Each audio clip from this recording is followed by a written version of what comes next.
মুখ্যমন্ত্রী মমতা বন্দ্যোপাধ্যায়ের নির্দেশের পরেই তৎপরতা। বাঁকুড়ার বাজারে এবার হানা ইবির। বাজার ঘুরে সবজির দাম খতিয়ে দেখলেন, জিনিসপত্রের দাম নিয়ন্ত্রণে বাজারে অভিযান চালাচ্ছে ইবি। সেই ছবি এই মুহূর্তে দেখাচ্ছি, বাঁকুড়ার ছবি, যেখানে মুখ্যমন্ত্রী নির্দেশ দিয়েছিলেন যে যেভাবে জিনিসপত্রের দাম ক্রমশই ঊর্ধ্বমুখী হচ্ছে, সেক্ষেত্রে যাতে অসাধু ব্যবসায়ীরা তারা যারা এই ঘটনার সঙ্গে জড়িত রয়েছে তাদের জন্য যেন কড়া পদক্ষেপ নেওয়া হয়, এবং সেই ক্ষেত্রেই জিনিসপত্রের দাম নিয়ন্ত্রণে বাজারে অভিযানে নেমেছে ইবি। সেই ছবি এই মুহূর্তে দেখাচ্ছি আপনাদেরকে।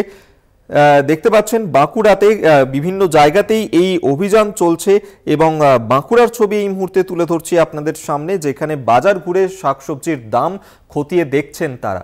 সেই ছবি এই মুহূর্তে তুলে ধরছে।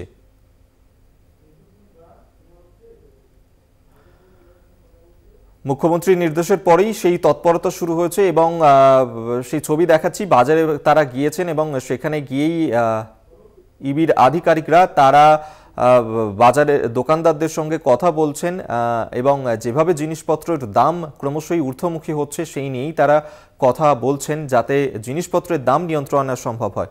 স্বরূপ গঙ্গোপাধ্যায় এই মুহূর্তে আমাদের সঙ্গে প্রতিনিধি সরাসরি রয়েছেন, বিস্তারিত জানবো। স্বরূপ, মুখ্যমন্ত্রী মমতা বন্দ্যোপাধ্যায় তিনি নির্দেশ দিয়েছিলেন, তারপরেই এনফোর্সমেন্ট ব্রাঞ্চের তরফ থেকে এই অভিযানে নামা হয়েছে। কি ছবি এই মুহূর্তে ধরা পড়ছে?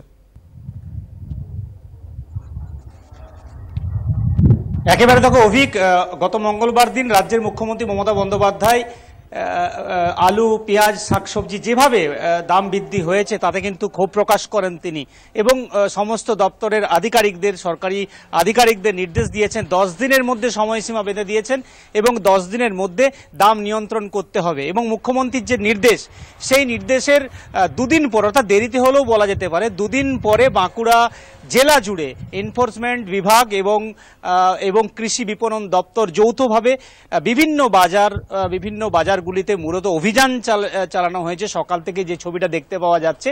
এবং বিভিন্ন ব্যবসায়ী যারা রয়েছেন তাদের সাথে কথা বলে তার দাম কত চলছে, জিনিসপত্রের দাম কত চলছে তা কিন্তু খতিয়ে দেখা হচ্ছে। কারণ অভিক, তোমাকে জানিয়ে রাখি, গত 1 মাস ধরে বাঁকুড়া জেলা সহ রাজ্যের বিভিন্ন বাজারগুলিতে যেটা চোখে পড়েছে, যে জিনিসপত্রের দাম, অর্থাৎ আলু, পেঁয়াজ, শাকসবজির দাম কিন্তু একদম আকাশ ছুঁয়েছিল, এবং নাভিশ্বাস উঠেছিল জেলার মানুষের। কারণ যারা সবজি বাজারে সবজি কিনতে আসছেন তাদের কিন্তু একদম ছ্যাঁকা লাগার মতন একটা পরিস্থিতি তৈরি হয়েছিল, এবং যেভাবে এই বাজার দর বেড়েছিল, যেভাবে দাম বেড়েছিল, তাতে রীতিমতো কিন্তু মানুষজনকে অসুবিধায় পড়তে হয়েছিল।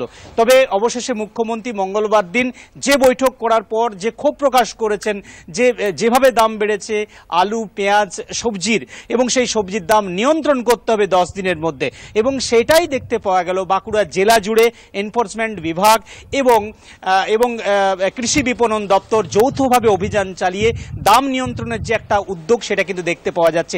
এবং আধিকারিক যারা বেরিয়েছেন এনফোর্সমেন্টে, তাদের যেটা বক্তব্য, যে 10 দিনের মধ্যে মুখ্যমন্ত্রী যে নির্দেশ দিয়েছেন তা কিন্তু নিয়ন্ত্রণ করা হবে।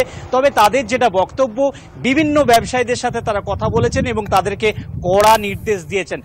যেটা দেখা যাচ্ছে যে মুখ্যমন্ত্রী মঙ্গলবার দিন নির্দেশ দিয়েছেন, তবে অবশেষে যে বাজারের যে দাম, অর্থাৎ আলু, পেঁয়াজ, সবজির যে দাম, তা লাগাম টানতে অবশেষে 2 দিন পরে আসরে নামলো এনফোর্সমেন্ট বিভাগ এবং কৃষি বিপণন দপ্তর। অভিক, ধন্যবাদ তোমায়। বাঁকুড়া থেকে সরাসরি স্বরূপ গঙ্গোপাধ্যায় এই মুহূর্তে আমাদের সঙ্গে ছিলেন প্রতিনিধি, এবং একদিকে এনফোর্সমেন্ট ব্রাঞ্চ, অন্যদিকে কৃষি বিপণন দপ্তরের তরফ থেকেই এই অভিযান চলছে বাজারে।